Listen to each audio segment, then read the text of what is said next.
Hello and welcome to Faith and Family's Adopter Interview. I'm Jenny, I'm the Adoption Recruitment Officer, and I'm joined today by Martin and Rod. They adopted two gorgeous boys through our agency. So, to start off with, what made you choose Faith and Families?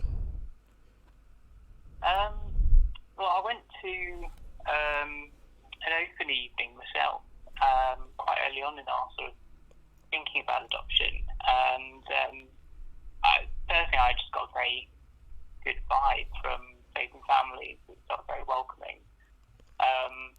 It wasn't the right time for us at that point, and then about 6 months later, both Rod and I sort of attended an open evening and sort of expressed more of an interest in starting the process. I think, both felt quite strongly that it was just a very welcoming atmosphere. It was very friendly, and it just felt right to us. Yeah, I'd go with that. We had a look at a few different agencies, but I think we didn't really get past the website stage with anybody but you guys, and we felt that you guys were the right fit. Quite an early stage. That's good to know. It was a good choice for us. Great. Yeah. So what was the process like for you? The process, it was fairly straightforward, I think, from our point of view. We really enjoyed the workshops. We made a few friends that we're still in touch with now, actually. So we met quite a few people going through the sort of education section, and then there's sort of two stages, aren't there? There's the first part, which is finding out about why children are in care and what they're what the children are sort of like in a way, and that was quite eye-opening, I think. It was definitely not what you first sort of expect when you think about adoption before you sort of start the process. And then the second part, which was mainly sort of chatting to one of the Faith and Family social workers about us and getting a report together, which in some ways was quite enjoyable because Emma would come over, we'd have a bit of a chat and drink tea, and it's like, well, we're talking about us, but it never felt too invasive. It was just kind of having a bit of a friendly chat, really. But a lot of people who we'd spoken to had said that it was a very intrusive experience, particularly the social worker interviews. And I think because we'd been warned that it was so intrusive when it actually happened, we were pleasantly surprised that it wasn't that bad. It was almost therapeutic in a way, because you go through all your life story and your childhood to sort of explain why you are the people you are, and that's quite nice, really.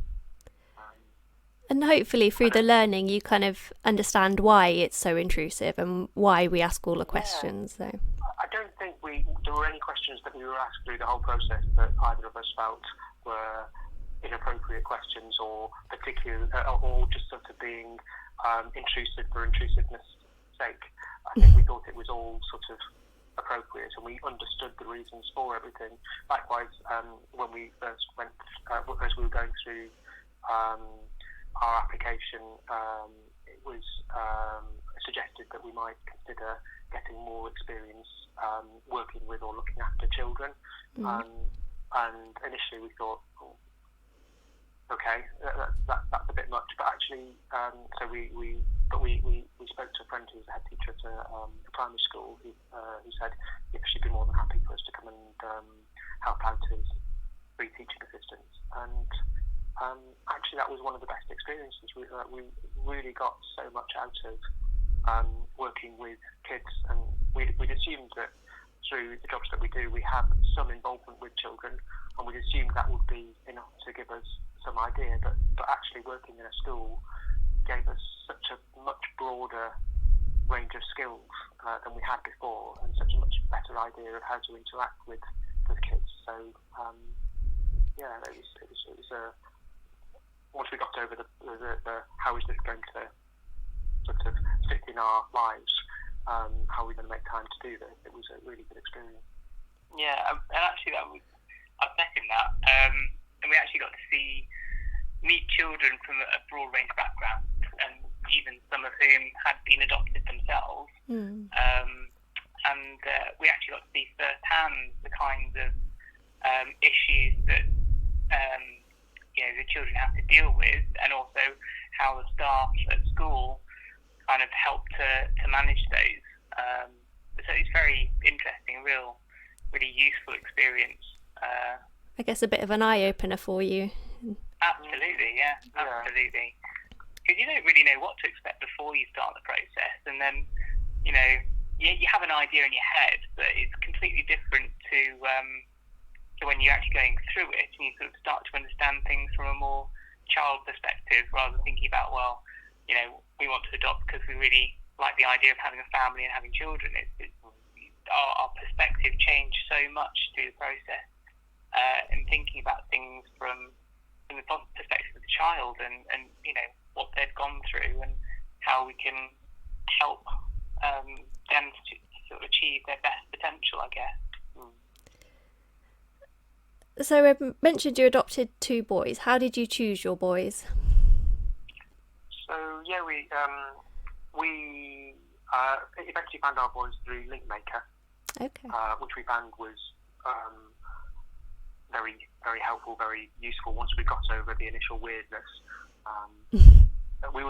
Someone described to us that Linkmaker was a bit like Rightmove, but for adopted kids, and that is quite a harsh description. But actually, I guess that's the closest thing that you can put it through. So you essentially you've got loads of pictures of children and small descriptions, and you can request further details if you like the sound of what you're seeing and reading. And I think the initial few times that we looked on there, and certainly being approached by social workers and other kids, when we sort of got to the point where we realised that these kids weren't right for us, saying no, and that we didn't feel these kids were right for us, that was really, really hard. But it was the right decision. We were looking for about 3 months, I think, 3 or 4 months before we found the boys, and I think that was right, because we took the time to make the decision that was right for us. Yeah, and I think our perspective, we started off very broad in terms of age group, in terms of whether we wanted one child or a sibling pair, and the more we sort of explored Linkmaker and talking to other social workers, it sort of helped us identify kind of what we wanted, but also what we felt we could offer. And very quickly we sort of felt it was important that we wanted to keep sibling pairs together. So we stopped looking at individual children, we just wanted siblings. Our age group was very broad, but we eventually sort of saw these 2 from a photograph who were, kind of middle of our age range. And the thing that most attracted us to them was the happy, smiling faces, the interest that they had, which is very much sort of aligned to the kind of lifestyle that we like. And there were certain aspects to their sort of physical characteristics that were similar to ours, which kind of made us feel like, well, actually, they would feel like they belong to our family. It's little things like, one of our boys has blue eyes, a lot like Rod, and the other boy has green eyes, a lot like me. And we sort of thought, well, we can play with this. We can actually show these children that they are part of our family by saying, well, look, we're very similar. We've got similar coloured eyes, we've got similar interests, we've got, all these things that we hopefully can build a life together with, and make you feel welcome and cared for and loved. Yeah. And they do still reference that. It's quite interesting that they do sort of still say, "Oh, I've got blue eyes like Dad. I've got green eyes like Daddy." And so I think for them it is quite important. I think identity is a big part of it, isn't it? So. Absolutely, yeah. Yeah. So what was it like when you first met them? It was, I don't think anything can quite prepare you for that. I mean, we had been absolutely as well prepared as possible. We were working with a very experienced foster carer who had shared WhatsApp videos and loads of photos of the boys before we met them. But that first meeting, after we'd been to panel and we'd all been given the okay, that was really, really powerful. The first time we got there, one of the boys was very excited, and one of them was hiding and was a bit nervous. And we stayed for about 2 hours, and we played some games and jigsaws and things like that with them. And it was really interesting because we'd seen these boys from photos, and they were the boys that we were expecting to meet. There were no surprises, but it was amazing to think that this is the rest of our lives, sort of thing. Very much so. They were, you read a lot about them, you know a lot about them before you actually meet them, and it's all what's written from another person's perspective, and they were largely sort of theoretical in a way because you read about them and you see photos and videos, but until you actually meet them, it just brings them to life completely.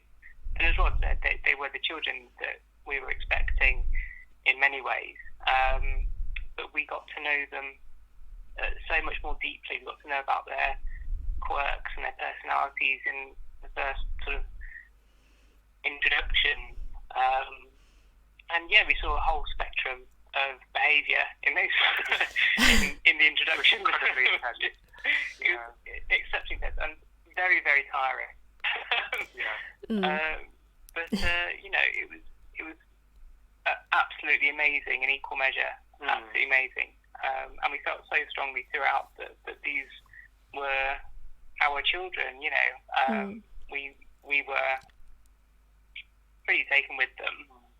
We really liked them, although I think it's fair to say that you can't really force yourself to love children early on. Love grows, but we really liked them very early on, and they were just great fun. Yeah, we were very lucky because we got the feeling that our kids really wanted to be adopted and they really wanted to make it work. I know not everybody is that lucky or fortunate, and there can be very difficult times. And I'm not saying we didn't have difficult times. We definitely did, but our kids didn't ever sort of reject us. They were quite happy calling us dad and daddy, and they were sort of on board with us being a family from very early on. I think that's credit to their very experienced foster carer who had very, very well prepared them for the adoption process. But that really, really did help us. And then really nice things like towards the end of our introduction period, they started riding on our shoulders and things like that. And the foster carer said they don't like being lifted by us. They don't like being picked off the ground by us. They get very nervous and very anxious about that. We've never seen them like being picked up, and yet there they are riding happily on your shoulders. And that was just really, really powerful. Really sort of. It made it feel special. Like this is something unique to us, and our little dynamic. It's lovely. Yeah, it showed that they trusted you and they were happy to do that. Because as you pointed out about love growing, you were strangers to begin with, so it does take a bit of time. So, I mean, in the grand scheme of things, they were told about us on the Thursday, and they were told about the fact that they would be being adopted on the Thursday. They got our little books that we'd made up, photo books showing pictures of us and the house and things like that, along with the soft toys that we bought for them on the Friday, and then they met us on the Monday. So that they had sort of that length of time to get used to the fact that their life was going to be turned upside down, and then from there they had 10 days getting to know us more and more. then that was it. They moved in with us. Yeah, and that sounds quite a tight timescale, but actually, for a young child to process it, that's probably about the right amount of time. Yeah. So what has your life been like since? Very different. Very, very different. But in a good way. Yeah. I certainly wouldn't not have done it. It's been more challenging than I could ever have thought, but in different ways than I would have thought it would be. And we've had highs and lows and everything in between. But we are a very happy, very strong family. Sort of 2.5, 3. Oh, yeah, years 2.5. on. Yeah, exactly. Uh, I mean, in the beginning, it was, for me especially, because I took a year off work and I'd been working full time up to that point. I just felt incredibly anxious for the first few weeks, like to the point where I lost weight. And that wasn't through sort of lack of eating, that was purely just kind of nervous energy and running around after a 4 and a 5-year-old. And so it had its impact. And I think most of my anxiety was that we'd never done it before. We'd never been parents before, and suddenly we are parents of 2 children. And I didn't, although you're as prepared as you can be, have a vague idea of how it's going to work, you never know if it will work until it happens. And each day I just wanted to know, I wanted to feel secure that we had a plan for each day so that, the children were engaged, they weren't kind of, weren't too much sort of, upset and, trying to keep things fairly bland and fairly kind of routine in the beginning. But just making sure that they were kind of settled and not too upset by the whole thing. Yeah. But then as time came on, we found our stride, we found our flow, we had our routine established, and it just kind of went from there. We just got more comfortable, they got more comfortable. And now, as I say, 2.5 years on, we're very strong, very close family. So I was the part of the relationship that went to work. So I was very lucky. I got 7 weeks off at the start. I know a lot of people only managed to get the 2 weeks paternity leave, but I managed to negotiate with my work 7 weeks, and then went back after that 7 weeks. I found that really, really hard. I felt like I was sort of missing out, that stuff was going on without me, and I went back and I really resented work. And at the time I was working quite a long way away. I had a 40-50 minute commute either way, and I started resenting that. And I think I hadn't realised that those things were an issue, obviously, until I was doing it, and I resented work, and I would try and get all my work done as quickly as possible and race back to spend as much time with the kids. And a couple of times I'd race through my work, got back as early as I possibly could, and because I'd been so pressurised, I got back and I was absolutely no use at all. And Martin would say, actually, you just need to go and sit down next door in the other room, because you are really not helping here. Because I was so stressed, and I brought that back with me. And I think it was sort of gradual realisation that actually I needed to change a job to a job that was closer to home, that had less stress. And sort of having made those changes, I felt much better. But I never for a moment thought that I was particularly unhappy in the job that I had at the start, and I'd never have considered for a moment going into the process that my job would have had to change. I think there's a lot of things like that you don't realise until you have children, what an impact they have on it all. Our perspectives around our life and our work changed tremendously. I mean, going from, we need to be at work and do these things, to something like, forget work. Work is there and it will never go away, but we want to be enjoying family life and supporting our children as best we can and doing everything that we can do to encourage them, bring them on. Yeah, And definitely. they have done incredibly well. They are amazing. It took them quite a while to settle, but they're increasingly feeling confident and happy and settled at school, and they've made friends. Our youngest is a little bit educationally delayed, but he's made such great progress from not being able to speak properly, not being able to read or write or any of those things, to being able to communicate and write and read, and it's been so amazing to follow that journey with them.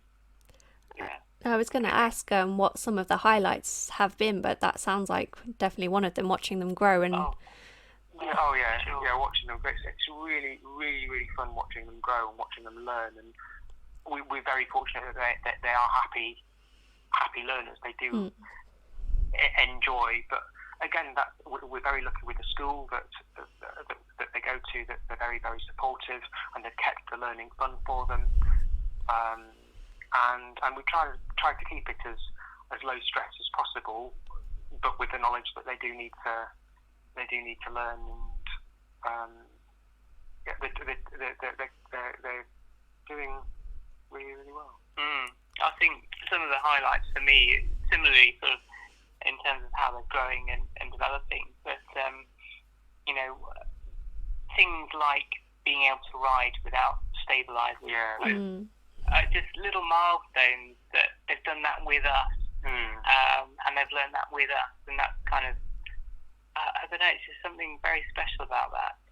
Or learning to swim, for example. I really enjoy going to the swimming pool, and each time we do, they're so much more confident in the water, and they can, do swim further or do more than the last time we all went into the swimming pool as a family. They're just amazing. Yeah, watching that confidence grow and the ability to do things like our eldest tying shoelaces and stuff like that.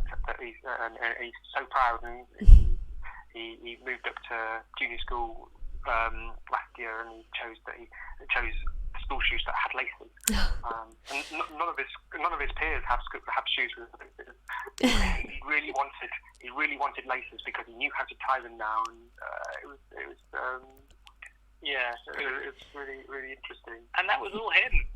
He wanted to learn how to tie laces. It wasn't a kind of, we're going to learn this now. It's just, well, when you're ready, we'll do that. And he really wanted to do it. It was just so nice to see him being so driven, I guess.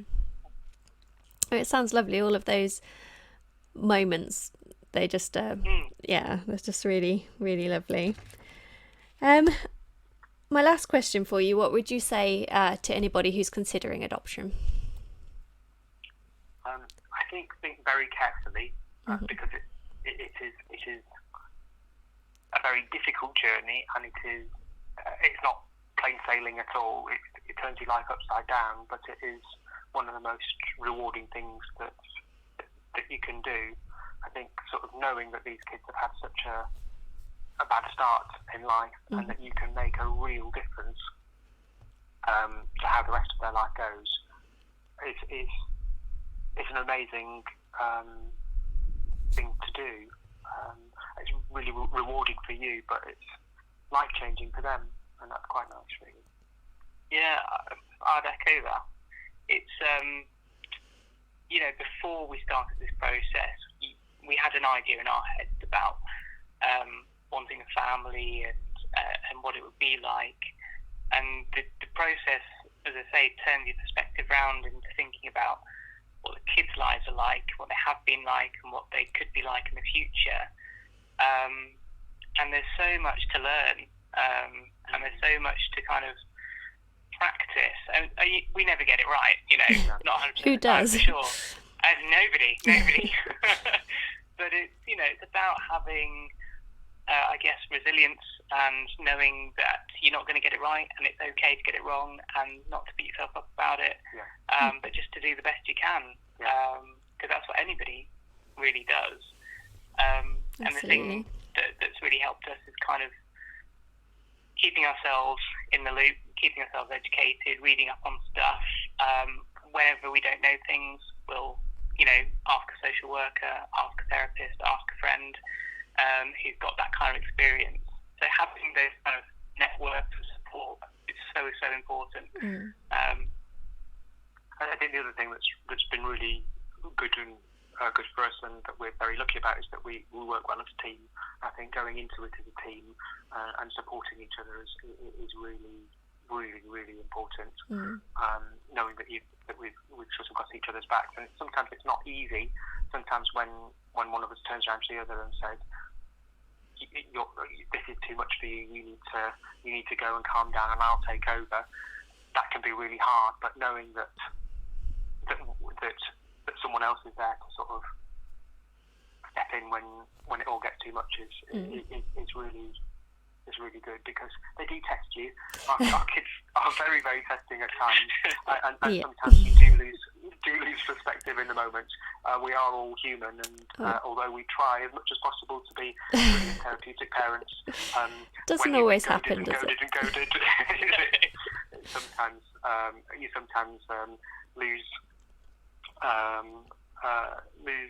lose touch on what is sensible or not. So having someone there to say, actually, you need to just take a step back, it's really important, and it's really good to sort of go into it with that sort of mindset.